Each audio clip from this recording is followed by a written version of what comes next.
자, 안녕하세요. 산정목교회 여러분. 하나님께서 은혜와 은총으로 인도해 주십니다. 말씀을 통해서 더욱더 힘을 얻으실 수 있는 여러분을 다 되기를 소망합니다. 자, 오늘 내용은요, 신약의 전체의 흐름을 다시 한번 되짚어보고요. 그리고 사도행전의 사건들, 그것을 이렇게 연표로 우리가 한번 쭉 정리해보는 시간을 가지도록 할게요. 자, 우리가요, 신약에 대해서는 우리가 이렇게 5개의 시대로 구분을 했습니다. 그쵸? 그런데 정확히 얘기하면 중간기 시대는 신약은 아니에요. 주전 420년서부터 4년까지. 그러니까 말라기 선지서를 기록한 이후 예수님 오시기 직전까지의 그 내용들은 우리가 잘 알고 있습니다. 그 내용들을 잠깐 다시 한번 정리해보면요. 페르시아 고레스 왕이 칙령을 내리죠. 그래서 예루살렘으로 돌아옵니다. 예루살렘으로 돌아와서 성전을 재건하고 말씀으로 성별하고 그리고 예루살렘 성벽을 수축하고, 이 내용들은 구약에 이미 다 나오는 내용입니다. 에스라, 느헤미야, 에스더에서도 나오고요. 그리고 학개, 스가랴, 말라기에서 다 기록이 되어 있는 내용입니다. 자, 말라기 이후에 그리고 나서 굉장히 복잡한 시대를 살았어요. 우리가 헬라 제국, 그러니까 헬라 제국 하면은 마케도니아의 알렉산드로스라고 말씀드렸습니다. 그리고 그 알렉산드로스의 헬라 제국이 분열이 되면서 굉장히 복잡한 그런 상황들을 살았다는 것을 잘 알고 계시죠, 그렇죠? 예, 그 부분들을 우리가 잘 기억하시면 좋겠습니다. 그리고요, 독립을 했었던 시기가 있었습니다. 셀레오코스 왕조가 하도 핍박이 심하다 보니까, 그러니까 그때 그 마카비 혁명을 일으켜서 독립을 잠깐 100년 정도 했었다가, 그러다가 로마에 의해서 다시 나라가 이제 속국이 되는 그런 시절을 겪게 됩니다. 자, 그런 굉장히 복잡한 그런 상황 속에서 그 로마 제국 안에 들어올 때까지의 그런 가운데 유대 안에는 여러 분파들이 등장을 하게 됩니다. 뭐 대제사장을 비롯한 뭐 제사장이나 사두개파나 바리새파나 서기관이나 셀롯당이나 에세네파나 헤롯당 등 이런 굉장히 다양한 사람들이 있었고요. 그리고 이렇게 굉장히 많은 사람들이 분파가 있었다고 하는데, 그 유대 땅 혹은 예루살렘에 있는 대다수의 사람들은 여기에 속한 사람들은 아닙니다. 이제 귀족들이나 일반적인 그런 독특한 사람들, 그러니까 특별한 사람들이 이런 분파에 들어가 있고, 일반적인 서민들은 여기에 속해 있지는 않은 그런 사람들이었다는 것을 제가 말씀을 드렸습니다. 자, 안에 내부도 이렇게 많이 갈라져 있어요. 그리고 굉장히 복잡한 시대를 살았습니다. 그러다 보니까 많은 사람들이 어떤 생각을 해요? 메시아예요, 어서 오시옵소서라는 소망을 가지면서 살게 됩니다. 그런데 주전 4년에 예수님께서 직접 오셨습니다. 자, 우리가 이제 주전 4년에 오신 게 이상해요. 왜냐하면 주전 4년이라는 것은, 주전은 주님 전이잖아요. 그러니까 BC, Before Christ인데요. 그리고 이후에 AD, BC, AD로 나누는 건 잘 아실 거예요. 자, AD는 안노 도미네라고 하는 그런, 안노 도미니라고 하는 그런 뜻으로요, 주님의 해라는 뜻입니다.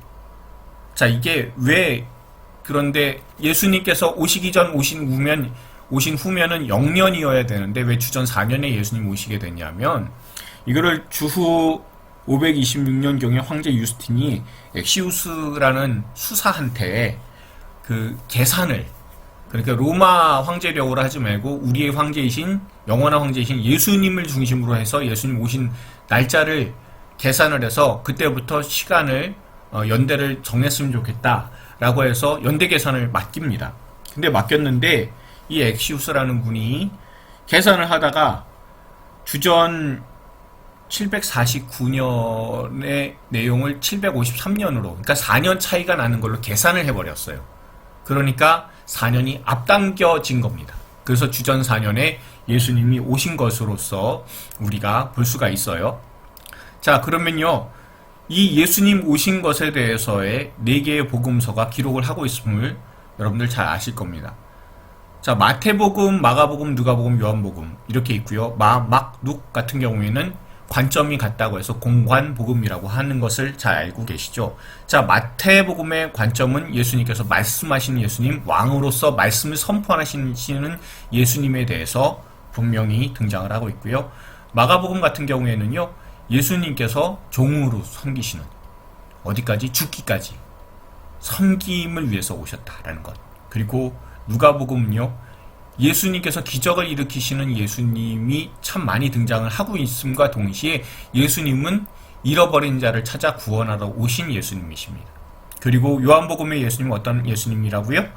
예수님은 하나님이신 예수님이라는 겁니다. 그러니까 공관복음 같은 경우에는 예수님의 신성에 대해서 부정하거나 아니면 신성에 대해서 약화돼서 그렇게 기술하고 있지는 않은데, 대신 예수님이 참 인간이시다라는 분, 그 부분에 대해서 조금 더 강조를 하고 있다면, 요한복음은 예수님의 인성에 대해서 배제를 하는 것이 아니라 예수님의 신성 하나님이심에 대해서 조금 더 강조를 하고 있어요. 그러니까 관점이 그렇게 다르다라는 것만 기억하시면 됩니다.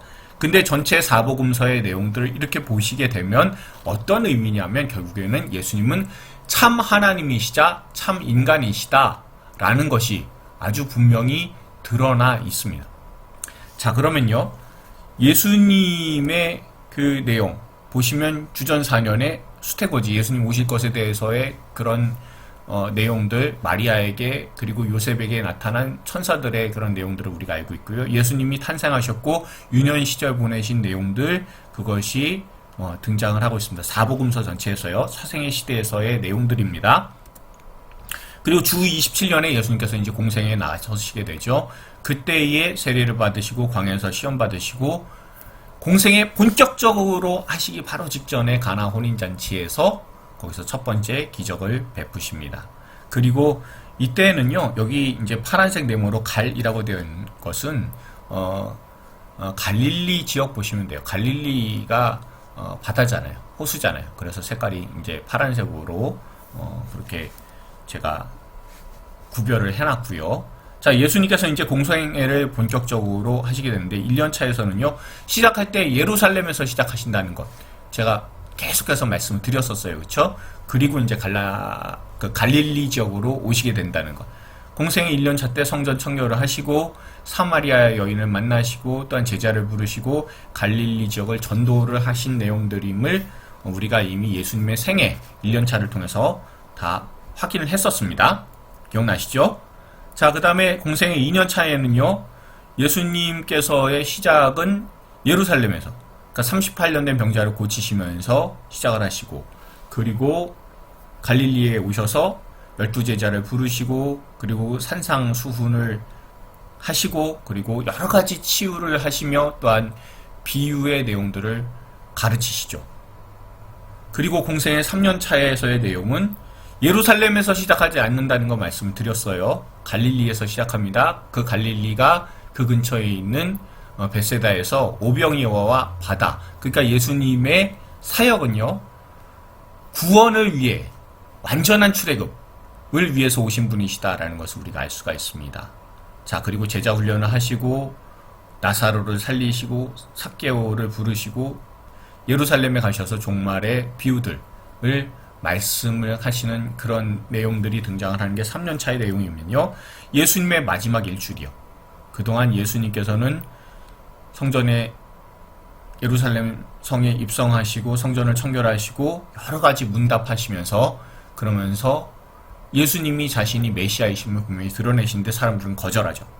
그리고 마지막 만찬하시고 신문 받으시고 그리고 십자가의 고난을 당하시고 그리고 죽으셨다가 부활하셨습니다. 그리고 승천하신 그런 내용, 이런 내용들이 등장을 하는 게 예수님의 마지막 일주일입니다. 예수님께서 예루살렘에서 부활을 하셔서 갈릴리로 가셨다가 그랬다가 이제 승천하시기까지의 그런 과정들이 있어요. 그 내용들은 이제 복음서에 등장을 하고 있고, 그리고 사도행전에서 살짝 나타나고 있어요. 1장이에요. 그렇죠? 자, 그래서 예수님의 전체적인 공생의 시대는 이렇게 마무리가 됩니다. 자, 그리고 이제 사도행전으로 넘어오면서부터 성령으로 인해서 교회가 형성되면서 교회가 점점 과도기 거치고 부흥하게 되는 그런 양상들이 드러나고 있습니다. 제일 처음에 등장하는 사도행전에서의 중심적인 역할을 하는 사람이 1장부터 12장까지는요, 베드로가 가장 중심적인 역할을 해요. 또한 부수적으로도 굉장히 중요한 역할을 하는 사람이 스데반과 빌립입니다. 자, 이때가 대략 주후 30년경쯤 됩니다. 성령께서 강림하시고요. 또한 유대와 예루살렘과 사마리아 지역에 복음이 전파되는 과정들이 등장을 하고 있어요. 자, 그리고 13장 이후에서는요, 사도 바울이 중심적인 역할을 하게 됩니다. 그리고 사도 바울이 그 중심적인 역할들을 할 때에, 그때가 아마 주 32년경쯤 사도 바울이 대략적으로 회심했을 거라고 봐요. 그리고 이제 아라비아에 가서 거기에서 3년간 있으면서 자신의 신학을 정립을 하는 시기를 가지게 됩니다. 사도 바울이 다메섹에서 예수님을 만나게 되죠. 다메섹으로 가는 길 중에서요. 그리고 그 이후에 고넬료가 개종을 하고 사도 바울이 선교 여행을 하면서 점점 더 복음이 확장이 된다는 것을 우리가 사도행전 통해서 알 수가 있어요. 자, 1차 선교 여행은요, 주후 47년부터 48년경의 내용이고요. 안디옥에서 출발을 해서 구브로와 갈라디아를 갔다가 다시 안디옥으로 돌아와요. 여기에서의 안디옥은 수리아 안디옥입니다. 사도행전에서 헷갈리지 마셔야 되는 게 비시디아 안디옥이 있고 수리아 안디옥이 있어요. 근데 그냥 안디옥이라고 보통 나올 때는 수리아예요. 다 수리아 안디옥이 바로 주로 등장하는 안디옥이고요. 비시디아 안디옥일 때는 비시디아라고 그 앞에 그 지역 이름이 붙여져 있습니다. 자, 그렇게 하고 나서 그 다음에 이때쯤 기록된 성경이 뭐가 있냐면 야고보서하고 갈라디아서라고 봅니다. 그 야고보서 같은 경우에는요, 주후 45년경쯤에 그때에 아마 기록이 되지 않았을까라고 생각을 하는 그런 책이고요. 그리고 갈라디아서가 아마도 이 안디옥으로 돌아오고 나서요, 그 예루살렘 공회 때 주후 49년경이거든요. 그때쯤 해서 전이나 후나 아마도 갈라디아서를 기록하지 않았을까라고 사람들은 생각을 합니다. 자, 두 번째 선교 여행을 사도 바울이 떠나게 됩니다. 주후 50년부터 52년경쯤 돼요. 자, 그리고 안디옥에서 출발해서 루스드로와 드로아 갔습니다. 자, 드로아까지 가게 됐다라는 것은 뭐냐 하면은 이제 그 지금의 터키 지역까지는 다 갔다는 소리예요. 대략. 자, 그렇게 되었을 때 이제 빌립보라는 것은요, 여러분, 바다를 건너간다라는 것을 의미를 해요. 그러니까 유럽 쪽으로 복음이 넘어가게 되었습니다. 그리고 빌립보, 데살로니가, 아덴, 고린도, 다시 안디옥으로 돌아오는 게 선교 여행입니다. 이때 기록된 책이 아마도 데살로니가 전후서로 그렇게 학자들은 파악을 하고 있고요. 그리고 3차 선교 여행을 떠나게 됩니다. 주후 53년부터 57년경쯤으로 보이게 되고요. 그리고 안디옥에서 시작해서 갈라디아 지역, 그리고 에베소를 가서, 에베소가 이제 굉장히 많이 이방인들에게 복음을 전파하고, 사도 바울이 에베소에서 사역을 굉장히 많이 해요. 오랫동안 해요. 최소 2년 이상을 사역을 하게 되는데, 아마도 이 에베소를 통해서 이 소아시아 지역의 복음이 전파가 가장 잘 전달이 될 수 있기 때문에, 전파가 될 수 있기 때문에, 그래서 에베소를 거의 그 복음의 중심점으로 잡았습니다. 이쪽 소아시아 지역에서는요. 자, 그리고 고린도와 드로와 밀레도 두로 가서 다시 예루살렘으로 돌아와요. 3차 선교 여행 때는요, 그 안디옥에서 출발하지만 예루살렘으로 옵니다. 왜요? 예루살렘에 그 연보를, 그러니까 모은 헌금을, 도와준 헌금을 가지고 전달하기 위해서 예루살렘으로 이제 올라가게 되는 그런 상황임을 알 수가 있고, 예루살렘에서 또 체포가 됨을 우리가 잘 알고 있습니다. 이때 지어진 책은요, 고린도 전후서와 로마서입니다. 자, 그리고 예루살렘에 올라가서 사도 바울이 투옥되었죠.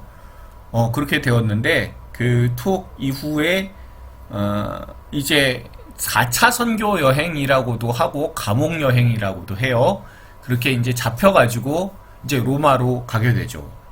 예루살렘에서 나가서 그레데와 로마로 가서 거기서 이제 투옥을 로마 감옥에서 하게 됩니다. 그러다가 석방되었어요.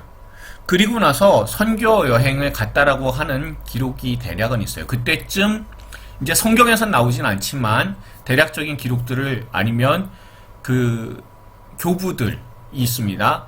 그 사도들 이후에 교회의 중심으로서 역할들을 감당했었던 분들을 교부라고 해요. 그분들이 이제 기록한 내용 아니면 그분들의 전해 내려오는 내용들에 의하면 아마도 이때 선교 여행을 가서요. 그래서 어떤 분은 땅끝 스페인까지 갔다라는 분도 있고요. 또한 어떤 분들은 조금 더 그 얘기를 해서 사도 바울이 영국까지 갔다라고 하는 그런 주장하시는 분도 있기는 해요. 근데 일반적으로는 대략 스페인까지 땅끝이라고 당시 여겨졌었던 스페인까지 선교 여행을 했다라고 합니다. 그랬다가 이제 다시 사도 바울이 로마 감옥에 투옥이 되고요. 결국에는 순교를 하게 됩니다. 그때가 주후 68년경으로 이렇게 보기도 해요.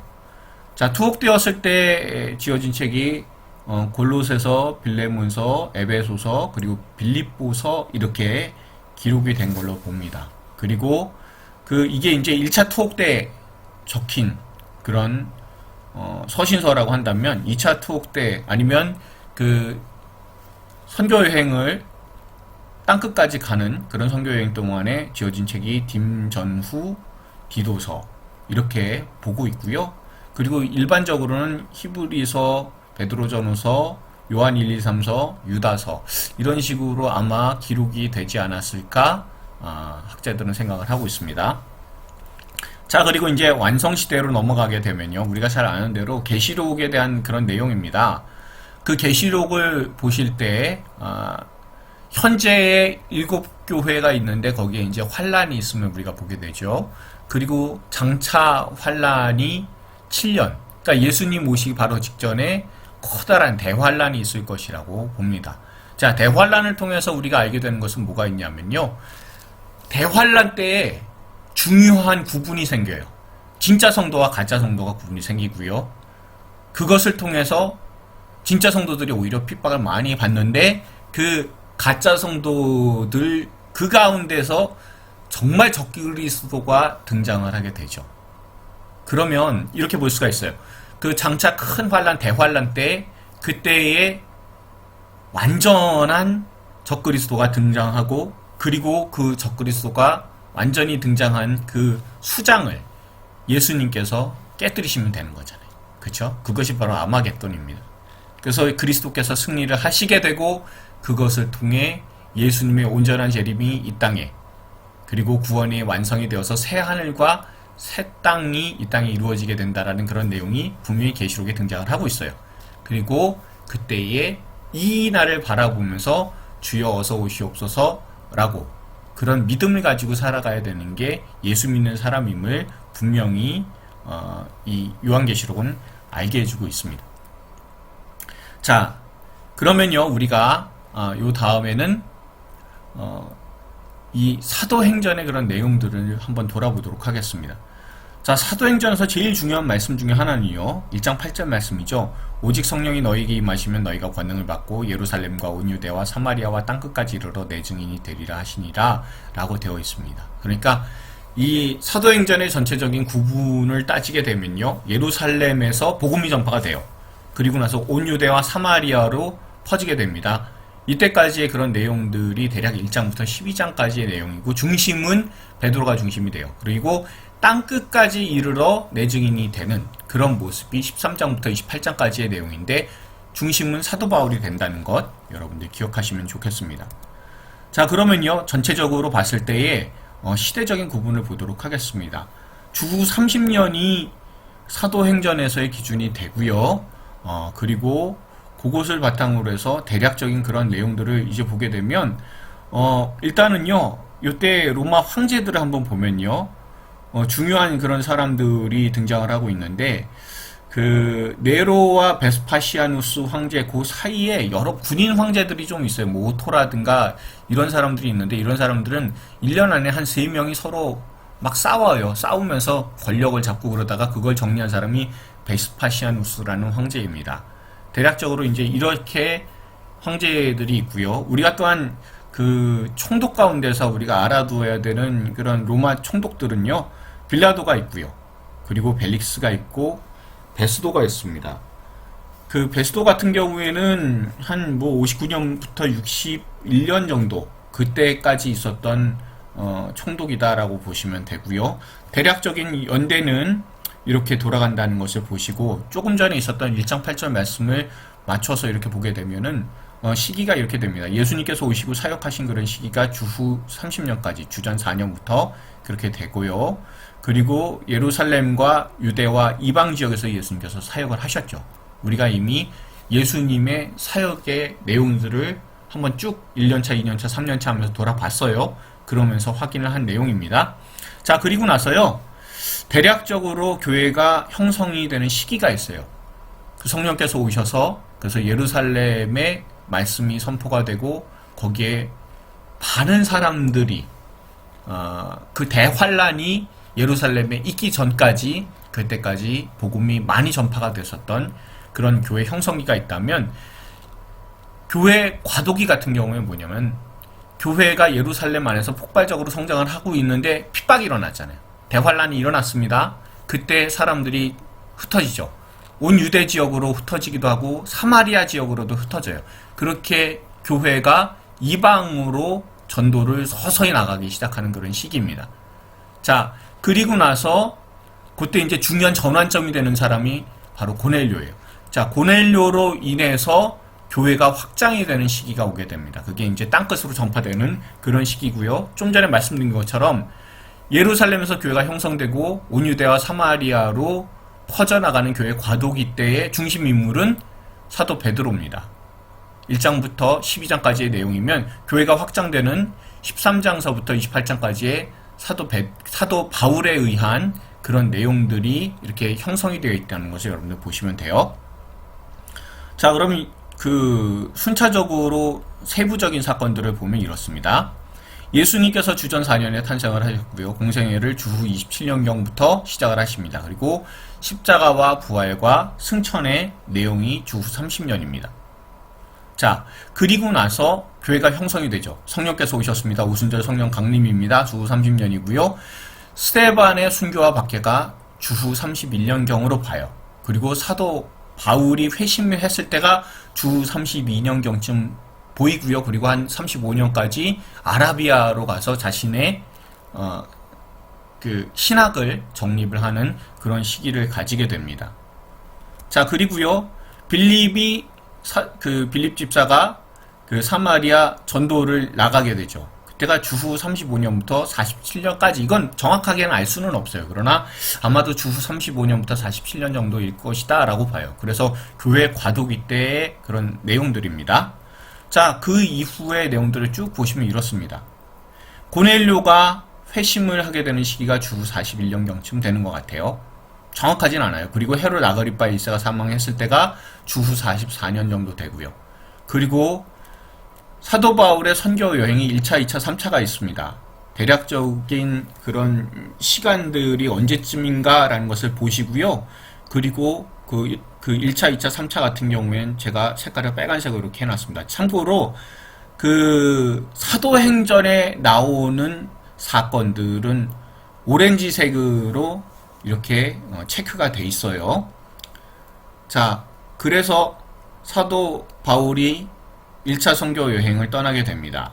그리고 돌아와서 예루살렘 공회가 주후 49년경에 있게 돼요. 자, 이게 굉장히 중요한 이유가 이방인들을 어떻게 대할 것이냐예요. 이방인들을 과연 우리가 교회로 받아들여야 되느냐, 말아야 되느냐. 여기에 대해서 굉장히 많이 싸우게 되지만 결론을 냅니다. 그러면 이방인들도 성령 받았으니까 뭐 어떻게 할 겁니까? 이방인들이 성령을 받게 되고 그리고 회심하게 되는데, 그럼 다 인정해야 된다라고 결정을 냅니다. 이때 예루살렘 공회 때 근데 네 가지는 우리가 하지 말자. 우상과 음행과 목매어 죽은 것과 피는 금지하자. 라는 그런 대원칙을 정하고 나서 이제 더욱더 적극적으로 선교를 하게 되죠. 그래서 사도 바울이 2차 선교 여행을 가게 됩니다. 그때가 주후 50년부터 52년경쯤 되고요. 그리고 예루살렘 공회 때 정해진 것, 이것이 행위가 아니라 오직 은혜로 구원받는다. 혈통이 아니라 오직 성령으로 말미암아 구원받는다. 믿음으로 구원받는다. 그러니까 거기에 관련된 글이 갈라디아서입니다. 아마 예루살렘 때 기록이 예루살렘에서 기록되었다라고 하는 분들도 있고요. 아니면 2차 선교 여행을 떠나기 바로 직전에 안디옥에서 기록이 되었다라고 하는 분도 있어요. 어쨌든지 간에 그것이 아마 갈라디아서를 기록하게 된 중요한 계기가 된 것이 아마 예루살렘 공회가 아니었을까 학자들은 파악을 해요. 자, 사도 바울이 2차 선교 여행을 떠나게 되는데 2차 선교 여행을 떠나서 그래서 그 2차 선교 여행을 진행을 하는 과정 가운데 데살로니가 전후서를 기록을 했을 거라고 봅니다. 아마도 고린도 지역, 그러니까 유럽으로 복음이 넘어간 이후에 그때 데살로니가 전후서를 기록하지 않았을까. 왜냐하면 데살로니가 전후서도 유럽이거든요. 그렇죠? 그러니까 유럽에서 기록이 되었다라는 것은 유럽에 있어서의 교회의 복음을 전파를 했기 때문에 그렇기 때문에 기록할 수 있게 되지 않았을까라고 생각을 해서 아마도 데살로니가에서 거기에서 복음이 전파가 되고 사도 바울은 이제 아가야 지역으로 내려오게 돼서 거기에 이제 고린도에 머무르게 되었을 때 그때의 데살로니가 전후서를 기록을 해서 그래서 그 데살로니가 전후서를 통해 예수님의 강림하심을 기대하라. 온전하게 제대로 된 신앙생활을 해라 라는 그런 내용을 기록해서 보내지 않았을까라고 추측을 합니다. 그리고 나서 그 바울의 3차 선교 여행이 주후 53년부터 57년까지 있게 되는데요. 이 2차 선교 여행 때 굉장히 중요한 내용이 뭐냐면 그 복음이 주로 아시아 쪽에 있다가 확장돼서 넘어가게 됐다는 것, 그걸 우리가 알 수가 있고요. 자, 그 다음에 3차 선교 여행 때 중심지는 에베소 생각하시면 돼요. 에베소에서 많은 그 복음의 내용들을 알리고 또한 전파하고 그것을 통해서 사람들이 구원을 받게 되고 이런 것들이 되게 많아지게 되잖아요. 그러니까 3차 선교 여행 때 같은 경우에는 사도 바울이 에베소 중심으로 해서 소아시아 전도에 힘을 씀과 동시에 2차 선교 여행 때 돌아봤었던 유럽 쪽을 그쪽을 돌아다니면서 그 교회를 굳게 했다라는 것 여러분들 기억하시면 됩니다. 자, 고린도전서를 적었을 때 아마 에베소에서 기록했을 가능성이 높고요. 로마서 같은 경우에는요. 고린도 쪽이 조금 더 로마 쪽하고 가까워요. 그러니까 로마서에서도 내용을 보면은 이제 로마도 내가 가서 복음을 전하게 되고 또한 로마에 가서도 교회를 더 굳게 하겠다라는 그런 내용들이 등장하거든요. 자, 그러면 아마도 고린도에서 로마서를 적었을 가능성이 상당히 높습니다. 그리고 이제 빌립보 지역으로 이렇게 돌아오면서 고린도 후서를 적었을 가능성이 높아요. 자, 고린도에 있으면서 고린도 전후서를 적을 수는 없잖아요. 그쵸? 자, 그런 기록들이 아마 고린도, 로마서, 고린도 전서, 로마서, 고린도 후서 이렇게 그 사도 바울의 여행 경로를 따라서 선교 여행 경로를 따라서 이렇게 기록하지 않았을까? 우리는 생각해 볼 수가 있고요. 그리고 나서 사도 바울이 안디옥으로 오는 것이 아니라 예루살렘으로 오게 돼요. 근데 거기에서 체포가 되죠. 그리고 나서 사도 바울이 투옥됩니다. 자, 투옥되고 나서 있다가 결국엔 바울이 로마로 호송이 됩니다. 자, 요때에 벨릭스와 베스도 이렇게 그 총독들이 갈리는 내용들이 나옴을 우리가 알 수가 있죠. 자, 그 이후에 바울이 정말 우여곡절 끝에 죽을 뻔했었다가, 그쵸? 그러나 멜리데 섬에서 기적적으로 이제 다들 살게 되면서 그 겨울을 지나고 이제 로마로 호송이 되고 로마에 투옥이 됩니다. 그게 이제 그 마지막에 우리가 그 사도행전 28장에서 다 등장을 하고 있는데요. 그 로마 투옥된 이후에 하나님의 말씀을 전하는데 거침없이 전했다는 말씀이 등장을 해요. 그렇죠? 그러면서 그 가운데 골로새서, 빌레몬서, 에베소서, 빌립보서를 기록했을 것이다 라고 추측을 할 수가 있습니다. 이게 이제 사도행전에서 등장을 하는 내용이에요. 그리고 그 이후에 나오는 내용들을 보게 되면요, 이렇습니다. 아까도 잠깐 말씀드린 대로 사도 바울이 석방이 돼요. 주후 63년경쯤 됩니다. 그리고 사도 바울이 그 이후에 선교 여행을 4차 선교 여행을 갔다라고 합니다. 그 4차 선교 여행을 하면서 그때가 주후 63년부터 67년인데 디모데 전서와 디도서를 기록을 했다라고 하고요. 그 다음에 이때쯤 아마 베드로가 순교를 했을 가능성이 높습니다. 주후 64년경. 이때 네로 황제 때죠. 자, 요때고요. 그리고 나서 바울이 재톡이 됩니다. 주 67년경입니다. 이때 로마 감옥에서 디모데 후서를 마지막으로 유언과도 같은 그런 디모데 후서를 기록했을 것이라고 보고요. 자, 그리고 사도 바울이 주후 68년경쯤 순교되었다라는 겁니다. 그리고 나서 예루살렘이 로마 장군 티투스에 의해서 멸망하게 됩니다. 이때가 로마 황제 베스파시아누스 황제 때에 일어난 일이다라는 것. 그럼 전체적으로 이렇게 돌아가는 그런 연표는 우리가 볼 수가 있습니다. 자, 우리가 이 사도행전을 보면 중요한 어구들이 좀 있어요. 어구들이 말씀이 왕성해졌다, 흥왕하게 되었다, 성도 수가 늘어났다, 아니면 말씀을 전파하는데 아무런 거리낌이 없었다. 다 교회 부흥에 관련된 내용이 6번 등장을 해요. 자, 그리고 이 내용들이 굉장히 중요하게 전체적으로 사도행전하고 이제 맞아떨어지게 되고요.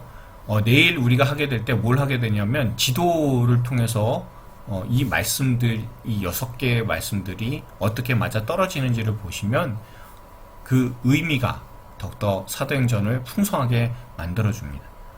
자, 어느 상황에서 말씀들이 나왔는지 우리 한번 보도록 하겠습니다. 그 예루살렘에서 말씀이 왕성해졌다라는 것, 수가 많아지고 말씀도 왕성해졌다라는 것이 6장 7절에서 등장을 해요. 자, 그리고 나서 이제 스데반 순교로 넘어가게 됩니다. 자, 그리고 나서 성도 수가 전에 증가가 되었다라는 내용이 유대와 사마리아 지역에서 등장을 하고 있습니다. 그게 이제 빌립이 사마리아를 전도를 한 그런 다음에 이제 발생한 말씀이고요. 자, 그리고 나서 말씀이 흥왕하게 되었다라는 게 이게 등장을 하는데, 이제 안디옥에서 이제 안디옥이 세계 선교의 중심지로 부상을 해요.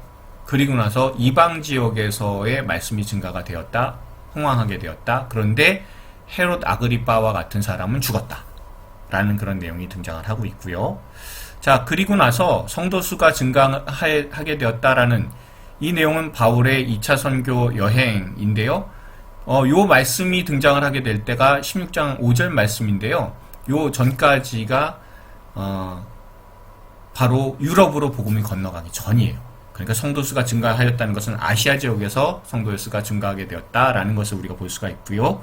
또한 말씀이 흥왕하게 되었다 19장 20절의 말씀은요, 이제 유럽 지역에서 복음이 다 전파되고, 그리고 에베소에서 사도 바울이 열심히 사역을 할 때, 그러니까 그게 이제 단순히 아시아 지역에 있는 에베소가 아니라 전체적인 사도행전에서의 사도 바울의 선교여행, 3차 선교여행의 마무리쯤 되었을 때 이 말씀이 등장을 해요. 그러니까 유럽에서 말씀이 흥왕하게 되었다라는 것과 나중에 이제 말씀을 전하고 있는데, 감옥에서 전하고 있는데 연금된 거나 다름이 없습니다. 근데 전하는데 아무 거리낌 없이 담대하게 전파했다. 그러니까 로마에서 말씀이 전파되는 그런 내용들이다라는 것을 우리가 보게 되면, 그럼 복음이 점점 아까도 말씀드린 것처럼 예루살렘과 온 유대와 사마리아와 땅끝까지 복음이 전파가 되는 것이구나 라는 것을 우리에게 분명히 깨닫게 해주고 있습니다. 그러니까 이렇게 전체적인 이제 흐름들을 여러분들 보시면서, 그러면서 말씀을 이해하시고 그 말씀을 하나하나 보시면, 그러면 우리가 조금 더 신약에 대해서 풍성하게 이해하고 풍성하게 말씀의 뜻을 알고 그것을 통해서 하나님께서 은혜를 더욱더 크게 주신다는 것을 우리가 깨달을 수가 있게 됩니다.